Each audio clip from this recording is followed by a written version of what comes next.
ನೋಡ್ತಾ ಇದ್ರ BBC news. ನಾನು ಸ್ವಾಗತ್. ಹಾಸನ ಜಿಲ್ಲೆಯ ದಿನದ ಪ್ರಮುಖ ಸುದ್ದಿಗಳ ಕ್ವಿಕ್ ರೌಂಡ್ ಆಫ್ ನಲ್ಲಿ ಮೊದಲದಾಗಿ ಹೆಡ್ಲೈನ್ಸ್. ಬ್ಯಾನರ್ ಹಿಡಿದು ಫೋಟೋ ತೆಗೆಸಿಕೊಳ್ಳುವುದೇ ಅರಿವಲ್ಲ, ಅಧಿಕಾರಿಗಳಿಗೆ ಸಚಿವ ಕೃಷ್ಣ ಬೈರೇಗೌಡ ತರಾಟೆ. ಅನೇಕರ ಕಾರ್ಯವೈಖರಿಗೆ ಕೆಡಿಪಿ ಸಭೆಯಲ್ಲಿ ಬೇಸರ. ಎಡಗಾಲ್ನಲ್ಲಿದ್ದ ರಾಡ್ ತೆಗೆಯಲು ಬಲಗಾಲ್ಗೆ ಆಪರೇಷನ್ ಮಾಡಿದ ಪ್ರಕರಣ. ಹಿಮ್ಸ್ ಆಡಳಿತ ಪರಿಷತ್ ಸದಸ್ಯ ರವೀಶ್ ಬಸವಾಪುರ ಹಿಮ್ಸ್ಗೆ ಭೇಟಿ. ರೋಗಿಗಳಿಗೆ ಪರಿಹಾರ ಹಾಗೂ ವೈದ್ಯರ ಅಮಾನತಿಗೆ ಆಗ್ರಹ. ಕಟ್ಟಡ ಕಲ್ಲು ಬಂಡೆ ಒಡೆಯುವ ಕೆಲಸಕ್ಕೆ ಅಡ್ಡಿ, ಕೆಲವರಿಂದ ವಿನಾಕಾರಣ ತೊಂದರೆ. ಕರ್ನಾಟಕ ಭೋವಿ ಮಹಾಸಭಾ ಹಾಗೂ ಬಹುಜನ ದಲಿತ ಸಂಘರ್ಷ ಸಮಿತಿಯಿಂದ ಜಿಲ್ಲಾಧಿಕಾರಿ ಕಚೇರಿ ಎದುರು ಪ್ರತಿಭಟನೆ. ಅರಣ್ಯ ಇಲಾಖೆ ಅಧಿಕಾರಿಗಳಿಂದ ಮಿಂಚಿನ ಕಾರ್ಯಾಚರಣೆ. ಅಕ್ರಮವಾಗಿ ಸಾಗಿಸುತ್ತಿದ್ದ ವಿವಿಧ ಜಾತಿಯ ಮರಗಳು ವಶಕ್ಕೆ. ಅರಕಲಗೂಡು ದಸರಾಗೆ ವಿದ್ಯುಕ್ತ ಚಾಲನೆ. ವಿದ್ಯುತ್ ಅಲಂಕಾರಗಳೊಂದಿಗೆ ಜಗಮಗಿಸಿದ ಅರಕಲಗೂಡು. ಈ ವರ್ಷವೂ ಸಾವಿರಾರು ಸಂಖ್ಯೆಯಲ್ಲಿ ಜನ ಸೇರುವ ನಿರೀಕ್ಷೆ.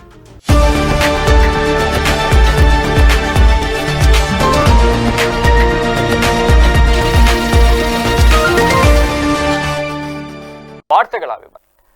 ಹಾಸನ ಜಿಲ್ಲಾ ಉಸ್ತುವಾರಿ ಸಚಿವರು ಆದ ಕಂದಾಯ ಸಚಿವ ಕೃಷ್ಣ ಬೈರೇಗೌಡ ಅವರು ಜಿಲ್ಲಾ ಪಂಚಾಯಿತಿ ಹೊಯ್ಸಳ ಸಭಾಂಗಣದಲ್ಲಿಂದು ಮೊದಲ ಕೆಡಿಪಿ ಸಭೆಯನ್ನು ನಡೆಸಿ ವಿವಿಧ ಇಲಾಖೆಯ ಅಧಿಕಾರಿಗಳನ್ನ ತೀವ್ರ ತರಾಟೆಗೆ ತೆಗೆದುಕೊಂಡು ಬಿಸಿ ಮುಟ್ಟಿಸಿದರು. ಈ ಮೂಲಕ ಆಡಳಿತ ವ್ಯವಸ್ಥೆಯೊಳಗಿನ ಬೇಜವಾಬ್ದಾರಿತನ ಮತ್ತೆ ತಾಂತ್ರಿಕ ಕುರುಡುತನದ ವಿರುದ್ಧ ಹರಿಹಾಯ್ದಿದ್ದಾರೆ. ಇನ್ನು ಜಿಲ್ಲೆಯಲ್ಲಿ ಮೆಕ್ಕೆಜೋಳಕ್ಕೆ ಬಿಳಿಸುಳಿ ರೋಗ ಕಾಣಿಸಿಕೊಂಡಿದೆ. ರೈತರ ಬದುಕನ್ನೇ ಹಾಳು ಮಾಡಕ್ ಹೋಗ್ಬಿಟ್ಟಿದೆ ಈ ಘಟನೆ. ಈ ಸಮಸ್ಯೆಗೆ ಪರಿಹಾರ ಕಂಡುಕೊಳ್ಳುವ ಬದಲಾಗಿ ಕೃಷಿ ಇಲಾಖೆ ಅಧಿಕಾರಿಗಳು ಕೇವಲ ರೋಗ ಹರಡಿರುವ ವಿಸ್ತೀರ್ಣದ ಬಗ್ಗೆ ಮಾಹಿತಿ ನೀಡಿಯನ್ನ ಕೈ ತೊಳ್ಕೊಂಡಿದ್ದಾರೆ. ಇದಕ್ಕೆ ತೀಕ್ಷ್ಣವಾಗಿ ಪ್ರತಿಕ್ರಿಯಿಸಿದ ಸಚಿವರು, ಇಷ್ಟು ಕೃಷಿ ವಿವಿಗಳಿದ್ದಾವೆ, ತಂತ್ರಜ್ಞಾನ ಇದೆ, ಆದ್ರೂ ಕೂಡ ಬಿಳಿಸುಳಿ ರೋಗಕ್ಕೆ ನಿಖರವಾದ ಕಾರಣ ತಿಳಿದಿಲ್ಲ ಅಂತ ಅಂದ್ರೆ ಏನ್ ಪ್ರಯೋಜನ ಅಂತ ನೇರವಾಗಿ ಪ್ರಶ್ನಿಸಿದ್ರು. ಕೃಷಿ ಅಧಿಕಾರಿಗಳು ಕೇವಲ ನಗರದಲ್ಲಿ ಕುಳಿತು ಬ್ಯಾನರ್ ಹಿಡಿದು ಫೋಟೋ ತೆಗೆಸಿಕೊಳ್ಳುವುದನ್ನೇ ಅರಿವು ಅಂದ್ಕೊಂಡಿದ್ದಾರೆ. ಬ್ಯಾನರ್ ಪ್ರಚಾರ ಬೇಡ, ಇದರಿಂದ ರೈತರಿಗೆ ಸಹಾಯ ಆಗೋದಿಲ್ಲ, ಬದಲಾಗಿ ಫೀಲ್ಡ್ ಗಿಳಿದು ಅದಕ್ಕೇನ್ ಪರಿಹಾರ ಕಂಡಿಡಿರ್ರಿ ಅಂತ ಹೇಳಿ ಸೂಚನೆಯನ್ನ ಕೊಟ್ರು. ಇನ್ನು ರೈತರಿಂದ ಹಾಲು ಖರೀದಿಸುವ ಖಾಸಗಿ ಕಂಪನಿಗಳು ₹5 ಲಾಭದ ಮಾರ್ಜಿನ್ ನಲ್ಲಿ ಕೆಲಸ ಮಾಡ್ತವೆ. ಆದ್ರೆ ಸರ್ಕಾರಿ ಡೈರಿಗಳು ₹20 ಮಾರ್ಜಿನ್ ಇದ್ರೂ ಕೂಡ ನಷ್ಟದಲ್ಲಿವೆ ಅಂತ ಅಂದ್ರೆ ಅರ್ಥ ಏನು ಅಂತ ಪ್ರಶ್ನೆ ಮಾಡಿದ್ರು ಸಚಿವರು. ವ್ಯಾಲಿಡ್ ಪಾಯಿಂಟ್ ಅಲ್ವಾ?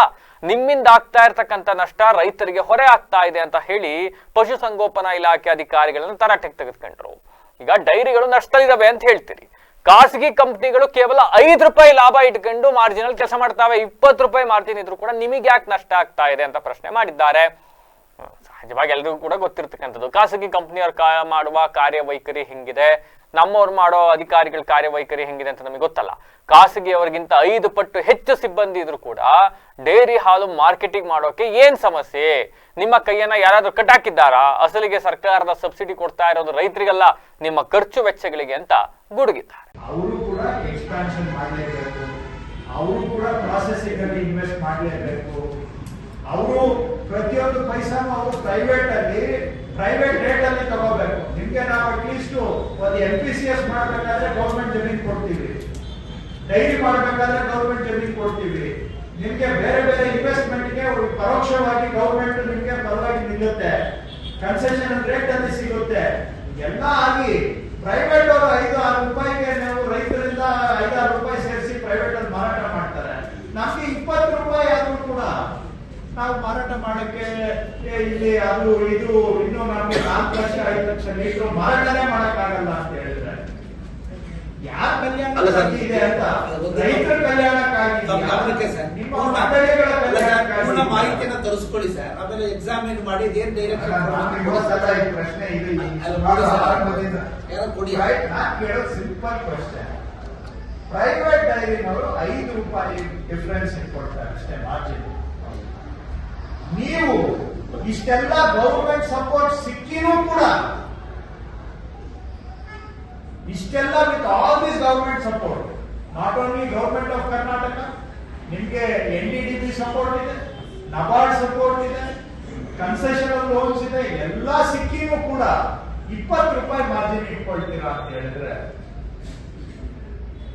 ನೀವು ನಡೀತಾ ಇರೋದು ನಿಮ್ಮ ಸ್ವಂತಕ್ಕಾಗಿನ ರೈತರ ಅನುಕೂಲಕ್ಕಾಗಿನ ಯೋಚನೆ ಮಾಡಿ. ಪ್ರೈವೇಟ್ ಅವ್ರಿಗೆ ನಿಮ್ಗಿಂತ ಜಾಸ್ತಿ ರೇಟ್ ಕೊಡ್ತಾರೆ ರೈತರಿಗೆ. ಸರ್ಕಾರ ₹5 ಹೆಚ್ಚುವರಿ ಹಾಕೊಡ್ತಾ ಇರೋದು ರೈತರ ಅನುಕೂಲಕ್ಕಾಗಿ ಅಲ್ಲ, ನಿಮ್ಮ ನಷ್ಟವನ್ನ ನಾವು ಭರಿಸ್ಕೊಡ್ತಾ ಇದೀವಿ ಸರ್ಕಾರದಿಂದ. ನೀವು ಕೊಡ್ಬೇಕಾಗಿತ್ತ ದುಡ್ಡು. ಯಾಕಂದ್ರೆ ಪ್ರೈವೇಟ್ ಅಲ್ಲಿ ಇವತ್ತು ಅವರೇ ₹40 ಕೊಡ್ತಾ ಇದ್ದಾರೆ, ನಾವು ₹5 ಕೊಡ್ತಾ ಇರೋದು, ನೀವು 30 39 ರೈತರಿಗೆ ಹೋಗ್ತಾ ಇದೆ. ಈ ರೇಟ್ ನ ಪ್ರೈವೇಟ್ ಅಲ್ಲಿ ಅವರೇ ಕೊಡ್ತಾ ಇದ್ದಾರೆ. ನಮ್ಗಿಂತ 2-3 ರೂಪಾಯಿ ಜಾಸ್ತಿ ಆಗಿ ಕೊಡ್ತಾರೆ ಇನ್ನ ಅವರು. ಇಲ್ಲಾಂದ್ರೆ ಅವ್ರಿಗೆ ಹಾಲು ಸಿಗೋದಿಲ್ಲ ಪ್ರೈವೇಟ್ ಅಲ್ಲಿ. ವಿಚಾರ ಮಾಡಿ ಅಂತ ಅಷ್ಟೇ. ಇನ್ನು ಸಭೆಯಲ್ಲಿ ಆಹಾರ ಇಲಾಖೆ ಜೆಡಿ ವಿರುದ್ಧ ಕೂಡ ಗರಂ ಆಗಿದ್ದಾರೆ ಸಚಿವರು. ಜಿಲ್ಲೆಯಲ್ಲಿ 18,000 ಕುಟುಂಬಗಳ ಹೆಸರಲ್ಲಿ ಬಿಪಿಎಲ್ ಪಡಿತರ ಚೀಟಿ ಇದ್ರೂ ಕೂಡ ಸತತ 3 ತಿಂಗಳು ರೇಷನ್ ಪಡ್ಕೊಂಡಿಲ್ಲ. ಯಾಕೆ? ಅವರಿಗೆ ಅವಶ್ಯಕತೆ ಇಲ್ವಾ? ಫೀಲ್ಡ್ ವೆರಿಫಿಕೇಶನ್ ಯಾಕೆ ಮಾಡಿಲ್ಲ? ಇದು ಯಾಕೆ ನಿಮಗೆ ಅರ್ಥ ಆಗ್ತಾ ಇಲ್ಲ ಅಂತ ಕೇಳಿದ್ರು. ಸಮರ್ಪಕವಾಗಿ ಉತ್ತರ ನೀಡದ ಅಧಿಕಾರಿ ವಿರುದ್ಧ ಸಚಿವರು ಸಿಟ್ಟಾಗಿ ಈ ಬಗ್ಗೆ ಕೂಡಲೇ ಗಮನ ಹರಿಸಬೇಕು ಅಂತ ಸೂಚನೆಯನ್ನು ಕೂಡ ಕೊಟ್ಟರು. ಸರ್ಕಾರ ಇರೋದು ಬರೀ ಗೈಡ್ಲೈನ್ಸ್ ಅಲ್ಲಿ ಮಾತ್ರ ತಾನೆ, ಜನಗಳಿಗಾಗಿ ಅಲ್ಲ. ಇದು ಯಾಕೆ ಈ ಪರಿಸ್ಥಿತಿ ಇದೆ? ಅಲ್ಲಿಗೆ ಏನು ಅವ್ರಿಗೆ ಬೇಡವಾ? ಬೇಡದೇ ಇರೋರಿಗೆ ನಾವು ಕಾರ್ಡ್ ಕೊಟ್ಟಿದೀವ? ಅವ್ರು ಅಷ್ಟು ಡಿಪೆಂಡೆಂಟ್ ಇಲ್ವಾ? ಯಾಕೆ? I am trying to understand. ಒಂದು ಕುಟುಂಬಕ್ಕೆ 1 ತಿಂಗಳು ಮಿಸ್ ಆಗ್ಬಹುದು. 3 ತಿಂಗಳು ಸತತವಾಗಿ ಅವ್ರು ಪಡಿತರನೇ ತಗೊಳ್ಳೋದಿಲ್ಲ ಅಂದ್ರೆ ಅವರು ನಿಜವಾಗಿ ಪ್ರಯಾರಿಟಿ ಹೌಸ್ ಹೋಲ್ಡ್. ಆ ಭಾಷೆ ಇವ್ರಿಗೆ ಅರ್ಥ ಆಗೋದಿಲ್ವಲ್ಲ. ಇವರಿಗೆ ಬರೀ ಸರ್ಕಾರದಲ್ಲಿ ನಾವು ಅವ್ರಿಗೆ ಹೇಳ್ಕೊಂಡಿಲ್ಲ, ನಮ್ ತಪ್ಪು ಅವ್ರದಲ್ಲ. ಒಂದು ರೀಸನ್ ಅವರು ಮೈಗ್ರೇಟ್ ಬೇರೆ ಕಡೆ ಕೆಲಸಕ್ಕೆ ಹೋಗಿರ್ತಾರೆ. ಆದ್ರೆ 3 ತಿಂಗಳಿಂದ ತಗೊಂತಾ ಇಲ್ಲ. ಇನ್ನು ಇದೇ ರೀತಿ 1 ವರ್ಷ ತಗೊಳಲ್ವಾ? ಎಷ್ಟು ದಿನ ಹಿಂಗೆ ತಗೊಳಲ್ಲ? ಕ್ಯಾಟಗರಿ ಮಾಡಿದ್ರೆ ಗೊತ್ತಾಗುತ್ತೆ 6 ತಿಂಗಳು ಎಷ್ಟು ತಗೊಂಡಿಲ್ಲ. ಸಫಿಷಿಯಂಟ್ ಅದರಲ್ಲಿ 3 ಮಂತ್ಸ್ ತಗೊಳ್ಳದೇ ಇರೋದು ನಂತರ ಇವರು ಬಂದು ತಗೊಂಡಿರೋ ಫ್ಯಾಮಿಲಿಗಳು ಅವ್ರಿಗಿಲ್ಲ ಬಿಡಿ. ಊರಲ್ಲಿ ಇಲ್ಲ ಮೇಡಮ್, ಊರಲ್ಲಿ ಇದ್ದೇ ಇದ್ರೆ ಅವ್ರು ತಗೊಳ್ತಾರೆ ಅಷ್ಟೇ. ಜನರಲ್ ಸ್ಟೇಟ್ಮೆಂಟ್ ಅಂತ ಬರೋದಿಲ್ಲ. ಆದ್ರೆ 3 ತಿಂಗಳಿಂದ ಅವ್ರ ಪೇಷಂಟ್ ಬೇಕಾಗಿಲ್ಲ. 17,000 ಕುಟುಂಬ ಇದೆ. 18,000 ಆಲ್ಮೋಸ್ಟ್. ಅಲ್ಲಿಗೆ ಅವರು ನಿಜವಾಗಿ ವಲ್ನರಬಲ್ ಕುಟುಂಬಗಳ ಏನು ರೇಷನ್ ಬೇಕಾಗಿಲ್ಲ ಅಂದ್ರೆ ಎಲ್ಲಾದ್ರೂ ಇರ್ಲಿ. ಈಗ ಇವರು ಇಲ್ಲಿಂದ ಅವ್ರಿಗೆ ಟ್ರಾನ್ಸ್ಫರಿಂಗ್ ರೈಟ್ಸ್ ಕೊಟ್ಟಿದ್ದಾರೆ, ಹೌದಾ ಇಲ್ವಾ? ಬೇರೆ ಕಡೆ ತಗೊಳ್ಳೋಂಗಿದ್ರೆ ಬೇಕಾದ್ರೆ ಅದಕ್ಕೂ ಒಂದು ಆಪ್ಷನ್ ಏನೋ ಇದೆ. ಈಗ ಅಷ್ಟಿದ್ರೂ ಕೂಡ ಅವ್ರು ತಗೊಂಡಿಲ್ಲ ಅಂತ ಹೇಳಿದ್ರೆ ಅದು ಎಲ್ಲಿಗೆ ಹೋಗಿ ಲಾಗ್ ಆಗುತ್ತೆ? ಅವ್ರ ಅಕೌಂಟ್ಗೆ ಲಾಗ್ ಆಗುತ್ತೆ. FPO ಅವರು ಫೇರ್ ಪ್ರೈಸ್ ಶಾಪ್ಗೆ ಲಾಗ್ ಆಗೋದಿಲ್ಲ, ಅವ್ರ ಅಕೌಂಟ್ ಅಲ್ಲಿ ಕೂತ್ಕೊಳ್ಳುತ್ತೆ. ಎಲ್ಲಿ ತಗೊಂಡ್ರು ಕೂಡ ಅದೇ ಆಪ್ಷನ್ ಇದೆ. ಈಗ ಬೇರೆ ಕಡೆ ಇಲ್ಲಿ ಡಿಲೀಟ್ ಮಾಡಿ ಅಲ್ಲಿ ತಗೊಳ್ಳಿಕ್ಕೆ ಆದ್ರೂ ತಗೊಳ್ತಾ ಇಲ್ಲ ಅಂತ ಹೇಳಿದ್ರೆ ಮಾಡಕ್ ನಿಮ್ಗೆ ಯಾರು ಕೈ ಕಟ್ಟಾಕ್ ಕೂರಿಸಿದ್ದಾರೆ? ಯಾರಿಗೆ ಕೈ ಕಟ್ಟಾಕ್ ಕೂರಿಸಿದ್ದಾರೆ? ಪ್ರೈವೇಟ್ ಡೈರಿಯಲ್ಲಿ ಇರೋದಕ್ಕಿಂತ 5 ಪಟ್ಟು ಸಿಬ್ಬಂದಿ ಇಟ್ಕೊಂಡಿದ್ದೀರಿ. ಏನ್ ಮಾರಾಟ ಮಾಡಕ್ಕೆ ಯಾರು ಕಟ್ಟಾಕಿದ್ದಾರೆ? ಆದ್ರೆ ಹೊರೆ ರೈತರ ಮೇಲೆ ಬಿಡ್ಬೇಕು. ನಾವು ಕೊಡ್ತಾ ಇರೋದು ಆಕ್ಚುಲಿ ರೈತರಿಗೆ, ಸರ್ಕಾರ ಕೊಡ್ತಾ ಇರೋದು ನಿಮ್ಮ ರೈತರಿಗೆ ಸಬ್ಸಿಡಿ ಅಲ್ಲ, ನಿಮ್ಮ ಖರ್ಚು ವೆಚ್ಚಗಳ ಸಬ್ಸಿಡಿ ಅಷ್ಟು ಇಟ್ಕೊಳ್ಳಿ. ಹೆಸರಿಗೆ ನಾವು ರೈತರಿಗೆ ಕೊಡ್ತಾ ಇದೀವಿ ಅಷ್ಟೇ. We are subsidising the overheads of your boards. ನಾವೇನಾದ್ರೂ ಬೈಬ್ಯಾಕ್ ಮಾಡಲಿಲ್ಲ ಅಂದ್ರೆ ಮಿಲ್ಕ್ ಪೌಡರ್ ಎಷ್ಟು ದಿನ ನೀವು ಸರ್ವೈವ್ ಆಗ್ತೀರಿ? ಪ್ರೈವೇಟ್ ಅವ್ರಿಗೆ ಇದೆಯಾ ಆಪ್ಷನ್? ಅದು ಒಂದೊಂದು ಪೈಸಾನು ಅವರೇ ಅರ್ನ್ ಮಾಡಬೇಕು. 2 ತಿಂಗಳು ಏನಾದ್ರೂ ಮಿಲ್ಕ್ ಪೌಡರ್ ಬೈಬ್ಯಾಕ್ ಮಾಡೋದು ನಿಲ್ಸ್ಬಿಟ್ರೆ ನಿಮ್ದು ಕೆಲಸ ಮಾಡುತ್ತೆ. ಇಷ್ಟೆಲ್ಲ ಸಪೋರ್ಟ್ ಇಟ್ಕೊಂಡು ಕೂಡ ಮಾರ್ಕೆಟ್ ಎಕ್ಸ್ಪಾನ್ಷನ್ ಮಾಡೋದಿಲ್ಲ. ಸೇಲ್ ಆಗಿದೆ ಯಾಕೆ ಉಳಿಯುತ್ತೆ? ಯಾರು ನಿಮ್ಮಲ್ಲಿ ಪ್ರೈವೇಟ್ ಡೈರಿಯಲ್ಲಿ 10 ಜನ ಕೆಲಸ ಮಾಡಿದ್ರೆ ನಿಮ್ಮ ಹತ್ರ ಎಷ್ಟು ಜನ ಕೆಲಸ ಮಾಡ್ತಾರೆ? ಕೈಗೊಬ್ರು, ಕಾಲ್ಗೊಬ್ರು, ಟೇಬಲ್ಗೊಬ್ರು. ಸರ್ ಪ್ರೈವೇಟ್ ಅವರು ಬೇಡಿಕೆ ಇದ್ದಾಗ ಇನ್ನು ಹಿಮ್ಸ್ ವೈದ್ಯರ ಎಡವಟ್ಟಿನ ಪ್ರಕರಣದ ಬಗ್ಗೆ ಸಕಲೇಶ್ಪುರದ ಶಾಸಕ ಸಿಮೆಂಟ್ ಮಂಜು ಅವರು ಸಭೆಯಲ್ಲಿ ಪ್ರಸ್ತಾಪಿಸಿದ್ರು. ಎಸ್, ಸಕಲೇಶ್ಪುರದ ಶಾಸಕರಿಗಿರ್ತಕ್ಕಂಥ ಬದ್ಧತೆ ಅದು.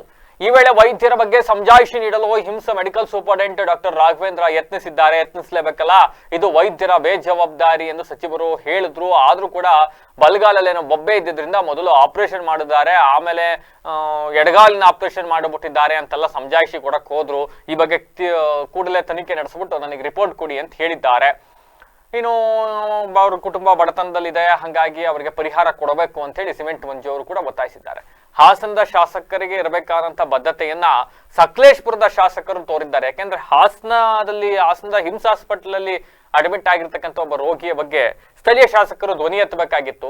ಬಟ್ ಆದ್ರೆ ಸಕಲೇಶ್ಪುರ ಶಾಸಕರಿಗೆ ಈ ಬಗ್ಗೆ ಇರತಕ್ಕಂಥ ಬದ್ಧತೆ ಅಂಡ್ ಅವರಿಗೆ ಪರಿಹಾರ ಕೊಡಿಸ್ಬೇಕು ಅಂತಕ್ಕಂಥ ನಿಟ್ಟಿನಲ್ಲಿ ಆಗ್ರಹಿಸಿದ್ದಾರೆ.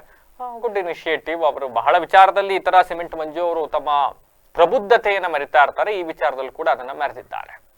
ಇನ್ನು ಹಾಸನದಲ್ಲಿ ಮಹಿಳೆಯೊಬ್ಬರ ಎಡಗಾಲಿನಲ್ಲಿದ್ದ ರಾಡ್ ತೆಗೆಯುವ ಬದಲಾಗಿ ಬಲಗಾಲಿಗೆ ಆಪರೇಷನ್ ಮಾಡಿದ ಪ್ರಕರಣಕ್ಕೆ ಸಂಬಂಧಪಟ್ಟಂತೆ ನಿನ್ನೆ ವಿವಿಸಿ ವಾಹಿನಿ ಮೊದಲ ಬಾರಿಗೆ ಎಕ್ಸ್ಕ್ಲೂಸಿವ್ ಸುದ್ದಿಯನ್ನ ಪ್ರಕಟ ಮಾಡಿತ್ತು. ವೈದ್ಯರ ವಿರುದ್ಧ ಕ್ರಮ ತೆಗೆದುಕೊಳ್ಬೇಕು ಅಂತ ಆಗ್ರಹಿಸಿತ್ತು.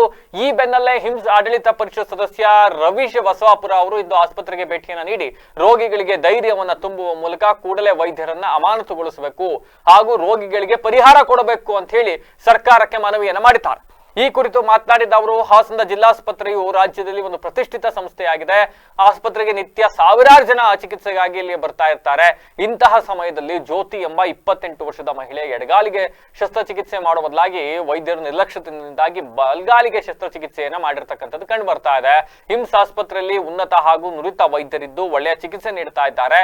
ಇಂತಹ ಕೆಲ ವೈದ್ಯರುಗಳಿಂದ ಆಸ್ಪತ್ರೆಗೆ ಕಳಂಕ ಬಂದ್ಬಿಟ್ಟಿದೆ. ಕೂಡಲೇ ಸರ್ಕಾರ ಈ ವೈದ್ಯರನ್ನ ಅಮಾನತು ಮಾಡಬೇಕು, ಹಾಗೆ ರೋಗಿಯ ಕುಟುಂಬಕ್ಕೆ ನೆರವನ್ನ ನೀಡಬೇಕು. ಮುಂದಿನ ದಿನಗಳಲ್ಲಿ ಇಂತಹ ಘಟನೆಗಳು ನಡೆಯಬಾರದು. ರೋಗಿ ಅವರು ಅತ್ಯಂತ ಕಡು ಬಡವದಲ್ಲಿ ಕೂಲಿ ಕಾರ್ಮಿಕ ಕೆಲಸವನ್ನ ಮಾಡ್ಕೊಂಡು ಜೀವನ ನಡೆಸ್ತಾ ಇದ್ದಾರೆ. ಹಾಗಾಗಿ ಬಹಳ ವಿಚಾರದಲ್ಲಿ ಬೇಸರ ಆಗಿದೆ. ಉಸ್ತುವಾರಿ ಸಚಿವರು ಹಾಗೂ ವೈದ್ಯಕೀಯ ಸಚಿವರ ಗಮನ ಹರಿಸಬೇಕು ಈ ಬಗ್ಗೆ ಅಂತ ಮನವಿಯನ್ನು ಕೂಡ ಮಾಡಿದ್ದಾರೆ.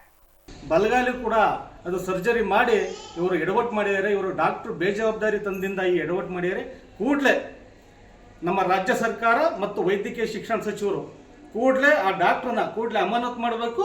ಅದ್ರ ಜೊತೆಗೆ ಈಕೆಗೆ ಪರಿಹಾರ ಕೊಡಬೇಕು. ಬಡ ಕುಟುಂಬದವರು, ತುಂಬ ಬಡವರು, ಅವರು ಕಷ್ಟ ಜೀವನ ನಡೆಸ್ತಿರ್ತಾರೆ, ಕೂಲಿ ಮಾಡಿ ಜೀವನ ಮಾಡ್ತಾರಂತೆ. ಈಗಾಗಲೇ ಇವ್ರನ್ನ ವಿಚಾರಿಸ್ತೆ. ಈ ಕೂಲಿ ಮಾಡ್ತಕ್ಕಂಥವ್ರಿಗೆ ಈ ಡಾಕ್ಟರ್ ಎಡವಟ್ಟಿನಿಂದ ಮತ್ತಿನ್ನೊಂದು ಕಾಲಿಗೆ ಕೂಡ ಇವರು ರೆಸ್ಟ್ ಮಾಡ್ಲಿಕ್ಕೆ ಮಾಡಿದ್ರೆ ಅವ್ರು ಎಲ್ಲಿಗೆ ಹೋಗ್ಬೇಕು? ಬಡವರು. ಕೂಡಲೇ ಸರ್ಕಾರ ಗಮನ ಹರಿಸಬೇಕು. ಆ ವೈದ್ಯನನ್ನ ಹಾಸನ ಜಿಲ್ಲೆಯ ಆಲೂರು ತಾಲೂಕಿನ ಕೆಂಚಮ್ಮನ ಹೊಸಕೋಟೆ ವಯ್ಯನ್ಪುರ ಗ್ರಾಮದಲ್ಲಿ ಭೋವಿ ಜನಾಂಗಕ್ಕೆ ಸೇರಿದ ಸುಮಾರು 400ಕ್ಕೂ ಹೆಚ್ಚು ಮಂದಿ ಕುಲಕಸಬಾದ ಕಟ್ಟಡ ಕಲ್ಲು ಬಂಡೆ ಒಡೆಯತಕ್ಕಂಥ ಕೆಲಸವನ್ನ ಮಾಡ್ತಾ ಇದ್ದಾರೆ. ಹಾಗೂ ಸರ್ಕಾರದಿಂದ ಅದಕ್ಕೆ ಅಧಿಕೃತವಾದ ಪರವಾನಗಿಯನ್ನು ಕೂಡ ಹೊಂದಿದ್ರು ಕೂಡ ಕೆಲವರು ವಿನಾಕಾರಣ ತೊಂದರೆಯನ್ನ ನೀಡ್ತಾ ಇದ್ದಾರೆ ಅಂತ ಆರೋಪಿಸಿ ಅಖಿಲ ಕರ್ನಾಟಕ ಭೋವಿ ಮಹಾಸಭಾ ಮತ್ತೆ ಬಹುಜನ ದಲಿತ ಸಂಘರ್ಷ ಸಮಿತಿ ಸದಸ್ಯರು ಜಿಲ್ಲಾಧಿಕಾರಿ ಕಚೇರಿ ಎದುರು ಪ್ರತಿಭಟನೆಯನ್ನು ನಡೆಸಿದರು. ಈ ವೇಳೆ ಮಾತನಾಡಿದ ಸಮಿತಿಯ ಮುಖಂಡರು, ಸರ್ಕಾರದಿಂದ ಅಧಿಕೃತವಾಗಿ ಪರವಾನಗಿಯನ್ನು ಪಡೆದು 2013-14ರಿಂದ ಭೋವಿ ಸಂಘವನ್ನ ಮಾಡಿಕೊಂಡು ಕಾನೂನು ರೀತಿಯಲ್ಲೇ ಸಂಘವನ್ನ ರಚಿಸಿ ಗಣಿ ಮತ್ತೆ ಭೂವಿಜ್ಞಾನ ಇಲಾಖೆಯ ನಿಯಮಾವಳಿಯಂತೆ ಕಾಲಕಾಲಕ್ಕೆ ರಾಜಧನವನ್ನು ಕೂಡ ಪಾವತಿ ಮಾಡಲಾಗ್ತಾ ಇದೆ. ಈ ಕೆಲಸವನ್ನ ನಂಬಿಕೊಂಡು ಸುಮಾರು 400ಕ್ಕೂ ಹೆಚ್ಚು ಮಂದಿ ಮಕ್ಕಳ ವಿದ್ಯಾಭ್ಯಾಸದೊಂದಿಗೆ ಕುಟುಂಬ ನಿರ್ವಹಣೆ ಮಾಡ್ತಾ ಇದ್ದಾರೆ. ಇದನ್ನ ಹೊರತುಪಡಿಸಿ ಬೇರೆ ಜೀವನ ಆಧಾರ ಇರೋದಿಲ್ಲ. ಹೀಗಿರುವಾಗ ಕೆಲವರು ವಿನಾಕಾರಣ ನಮಗೆ ತೊಂದರೆ ನೀಡ್ತಾ ಇದ್ದಾರೆ ಅಂತ ಆರೋಪಿಸಿದ್ದಾರೆ. ಇನ್ನು ಸಮುದಾಯದ ವಿರುದ್ಧ ಕೆಲವರು ಕುಮ್ಮಕ್ಕಿನಿಂದ ಪ್ರತಿಭಟನೆ ಹಾಗೂ ಧರಣಿಗಳನ್ನು ನಡೆಸಲಾಗ್ತಾ ಇದೆ. ಆದ್ರಿಂದ ಸಂಬಂಧಪಟ್ಟ ಇಲಾಖೆಯವರು ಸೂಕ್ತ ಕ್ರಮ ಕೈಗೊಂಡು ನ್ಯಾಯ ಒದಗಿಸಬೇಕು ಅಂತ ಆಗ್ರಹಿಸಿದರು. ದೊಡ್ಡದಾಗಿ ಬ್ಲಾಸ್ಟಿಂಗ್ ಮಾಡ್ಕೊಂಡು ಕ್ರಷರ್ ಮಾಡಿ ಎಂಸೆಂಡ್ ಸಾವಿರಾರು ಗಾಡಿಗಳು ಓಡಾಡೋರಿಗೆ ಅವ್ರಿಗೆ ಸ್ಥಳೀಯರು ಇರ್ಬೋದು. ಯಾಕೆ ಕಾಡು ಪ್ರಾಣಿಗಳು ಎಷ್ಟು ಆಲೂರು ತಾಲೂಕು ನಮಗೆ ನ್ಯಾಯ ಬೇಕು. ಗಣಿಗಾರಿಕೆ ಪುನರಾರಂಭ ಬೇಕು. 3F ಅಲ್ಲಿ ಏನು ಅರ್ಜಿ ಹಾಕಿದ್ದಾರಲ್ಲ, ಅರ್ಜಿ ಹಾಕಿದವರಿಗೆಲ್ಲ NOC ಕೊಡಬೇಕು. ಏನು ಅವರು ನಮ್ಮನ್ನು ಬ್ಲಾಕ್ ಮೇಲ್ ಮಾಡ್ತಾ ಇದ್ದಾರಲ್ಲ ಅವರಿಗೆ ಶಿಕ್ಷೆ ಆಗಬೇಕು. ಅರಣ್ಯ ಇಲಾಖೆ ಅಧಿಕಾರಿಗಳು ಕಾರ್ಯಾಚರಣೆಯನ್ನು ನಡೆಸಿ ಅಕ್ರಮವಾಗಿ ಸಾಗಿಸ್ತಾ ಇದ್ದಂತಹ ವಿವಿಧ ಜಾತಿಯ ಮರಗಳನ್ನ ವಶಪಡಿಸಿಕೊಂಡಿರ್ತಕ್ಕಂಥ ಘಟನೆ ಸಕಲೇಶಪುರ ತಾಲೂಕಿನ ಬ್ಯಾಕರವಳ್ಳಿ ಗ್ರಾಮದಲ್ಲಿ ನಡೆದಿದೆ. ಹಾಸನ ಕಡೆಯಿಂದ ಮಂಗಳೂರು ಕಡೆಗೆ 2 ಗೂಡ್ಸ್ ವಾಹನಗಳಲ್ಲಿ ಯಾವುದೇ ಪರವಾನಗಿಯನ್ನು ಪಡೆದೆ ತರಕಾರಿ ಸಾಗಾಟ ಮಾಡುವ ರೀತಿಯಲ್ಲಿ ಟಾರ್ಪಲ್ನ ಕಟ್ಟಿಕೊಂಡು ಅಕ್ರಮವಾಗಿ ಮರಗಳನ್ನು ಸಾಗಾಟ ಮಾಡಲಾಗ್ತಾ ಇತ್ತು. ಖಚಿತ ಮಾಹಿತಿ ಮೇರೆಗೆ ದಾಳಿ ನಡೆಸಿದ ಅರಣ್ಯ ಇಲಾಖೆ ಅಧಿಕಾರಿಗಳು 7 ಟನ್ನಿನಷ್ಟು ವಿವಿಧ ಜಾತಿಯ ಕಾಡು ಮರಗಳು ಹಾಗೂ 2 ಗೂಡ್ಸ್ ವಾಹನಗಳು, 2 ಚಾಲಕರನ್ನ ವಶಕ್ಕೆ ಪಡೆದಿದ್ದು FIR ಕೂಡ ದಾಖಲು ಮಾಡಲಾಗಿದೆ. ಇನ್ನು RFO ಹೇಮಂತ್ ಕುಮಾರ್ ನೇತೃತ್ವದಲ್ಲಿ ಕಾರ್ಯಾಚರಣೆ ನಡೆಸಲಾಗಿದೆ. ಕಳೆದ 1 ವಾರದಲ್ಲಿ ದಾಳಿ ನಡೆಸಿರ್ತಕ್ಕಂಥ ಅರಣ್ಯ ಇಲಾಖೆ ಅಧಿಕಾರಿಗಳು ಮರದ ಸಮೇತ 5 ವಾಹನಗಳನ್ನ ವಶಕ್ಕೆ ಪಡೆದು ಪ್ರಕರಣವನ್ನು ದಾಖಲಿಸಿದ್ದಾರೆ. ಇತ್ತೀಚೆಗೆ ಅಕ್ರಮ ಮರಗಳ ಸಾಗಾಟ ಪ್ರಕರಣಗಳು ಹೆಚ್ಚಾಗ್ತಾ ಇದ್ದು ಅರಣ್ಯ ಇಲಾಖೆ ಗಸ್ತು ಕೂಡ ಹೆಚ್ಚಿಸಿದೆ. ನಮ್ಮ ಸಿಬ್ಬಂದಿ ಗಸ್ತು ಹೋಗ್ತಾರೆ. ಒಂದು ಮೆಸೇಜ್ ಬರುತ್ತೆ, ಹಿಂಗೆ ಇಲ್ಲಿಗಲ್ ಬಿಲೆಟ್ಸ್ ಹೋಗ್ತಿದೆ ಮಂಗಳೂರಿಗೆ ಅಂತ. ನಮ್ಮ DYRF ದರ್ಶನ್, ಅರ್ಜುನು ಆ್ಯಂಡ್ ಜಯಸ್ವಾಮಿ, ಲೋಕೇಶ್ ಮತ್ತು ಇತರ ಸಿಬ್ಬಂದಿ ಬ್ಯಾಕ್ ಬಿಡಿ ಕಾಯ್ತಿದ್ದಾಗ 2 ವೆಹಿಕಲ್ ಬರ್ತವೆ. ಅದು ಸೀಸ್ ಮಾಡ್ಕೊಂಡು ತಂದಿದ್ವಿ. FOC ದಾಖಲು ಮಾಡಿದ್ದೀವಿ. ಇದು ಹಾಸನ ಕಳಿಸ್ಕೊಡ್ತೀವಿ. ಇದು ತರಕಾರಿ ಹೊಡೆಯಲಾಗಿದ್ದು. ಇವಾಗ ಏನಂದ್ರೆ ಮಂಗಳೂರು ತರಕಾರಿ ಹೊಡೆಯೋದ್ರಲ್ಲಿ ತೊಗೊಂಡೋಗ್ತಾರೆ ಅಷ್ಟೇ. ಸರ್ ಯಾರನ್ನ ಬಂಧನ ಮಾಡಿದ್ರಿ? ಅಂದರೆ ನಾವು ಬಂಧನ ಅಂದರೆ ನಾವೇ ಬಂಧನ ಮಾಡಿ ನಾವು ಬೇಲೆಯಲ್ಲಿ ಸೆಪ್ಟೆಂಬರ್ 22ರಂದು ಶರನ್ನವರಾತ್ರಿ ಹಾಗೂ ವಿಜಯದಶಮಿ ಉತ್ಸವಗಳಿಗೆ ಸೋಮವಾರ ಸಂಜೆ ದೊಡ್ಡಮ್ಮ ದೇವಸ್ಥಾನದ ಆವರಣದಲ್ಲಿ ವಿದ್ಯುಕ್ತ ಚಾಲನೆ ನೀಡಲಾಯಿತು. ಅರಕಲಗೂಡು ತಾಲೂಕಿನಲ್ಲಿ ಸಾಂಪ್ರದಾಯಿಕವಾಗಿ ನಡೆಸಿಕೊಂಡು ಬರ್ತಾ ಇರತಕ್ಕಂಥ ದಸರಾ ಹಬ್ಬಕ್ಕೆ ಭಕ್ತಿ ಭಾವದಿಂದ ಕೂಡಿರತಕ್ಕಂಥ ಉತ್ಸವಕ್ಕೆ ಶಾಸಕ ಎ ಮಂಜು ಅವರು ನಿನ್ನೆ ಸಂಜೆ 6:30 ಗಂಟೆಗೆ ಪಟ್ಟಣದ ಗ್ರಾಮ ದೇವತೆ ಶ್ರೀ ದೊಡ್ಡಮ್ಮ ದೇವಿ ದೇವಾಲಯದ ಆವರಣದಲ್ಲಿ ಚಾಲನೆಯನ್ನು ನೀಡಿದರು. ನಂತರ ಮಾತನಾಡಿದ ಅವರು 25ನೇ ವರ್ಷದ ಈ ದಸರಾ ಮಹೋತ್ಸವ ಅರಕಲಗೂಡಿನ ಇತಿಹಾಸದಲ್ಲೇ ಮಹತ್ವಪೂರ್ಣವಾದದ್ದು. ಇಡೀ ಪಟ್ಟಣವೇ ಹಬ್ಬಕ್ಕೆ ಸಜ್ಜಾಗಿ ನಿಂತಿದೆ ಅಂತ ಹೇಳಿದ್ರು.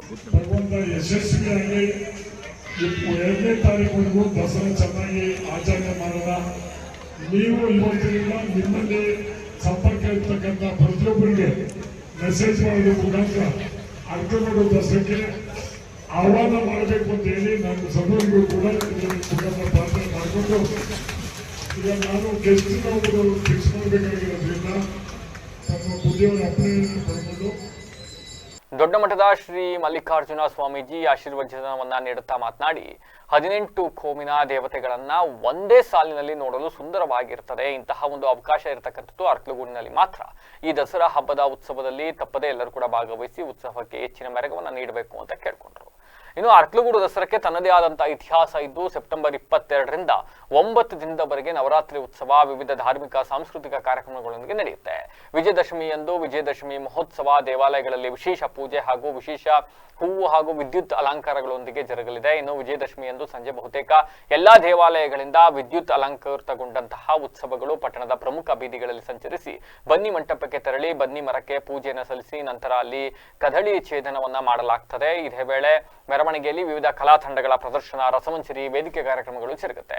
ಪ್ರತಿ ವರ್ಷದಂತೆ ಈ ವರ್ಷವೂ ಕೂಡ ಸಾವಿರಾರು ಸಂಖ್ಯೆಯಲ್ಲಿ ಜನಸೇವಾ ನಿರೀಕ್ಷೆಯನ್ನ ಇಟ್ಕೊಳ್ಳಲಾಗಿದೆ. ಅದಕ್ಕಾಗಿ ತಾಲೂಕು ಆಡಳಿತ ಈಗಾಗಲೇ ದಸರಾ ಸಮಿತಿಯೊಂದಿಗೆ ಸೇರಿ ಸಕಲ ಸಿದ್ಧತೆಯನ್ನ ಮಾಡಿಕೊಂಡಿದೆ.